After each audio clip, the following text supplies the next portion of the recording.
Ақтөбеде 50-ге тарта отбасы баспаналы болды. Оларға пәтерлер Бәйтерек холдингінің еншілес ұйымы Қазақстан ипотекалық компаниясының қолдауымен мемлекеттік бағдарлама бойынша жалға берілді. Шаңырақтарының кілті қолдарына тигендердің қатарында бюджет қызметкерлерінен бастап жалғыз басты аналар мен әскерилер де бар.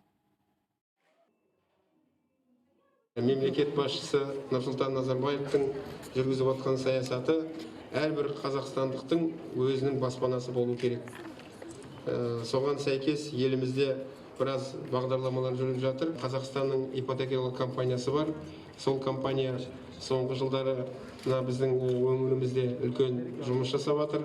Тек қана биылдың өзінде осы компания 700 ақтөбеліктерге пәтер берді.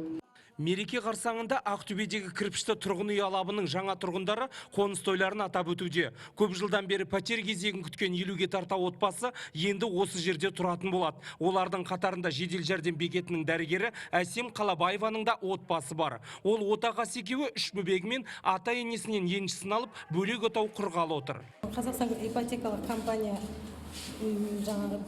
арқылы үй алуға болатын біліп, документімізді тапсырдық, өттік. Бүгін міне мейрамға қарсы пәтер иесі болып жатыр, қуаныштымыз.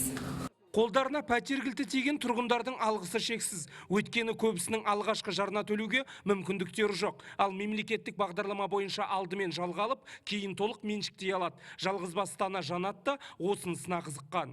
Үй жоқтың күйі жоқ дейді. Үй болмағаннан кейін балаларға дұрыс тәрбиелеу, барлығы өздеріңіз түсінесіздер.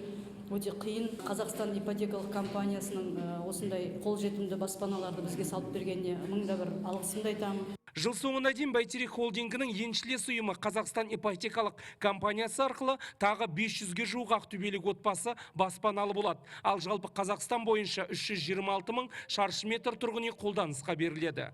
Жаңалық Ақаш, Мейрамбек Симанов, КТК Ақтөбеден.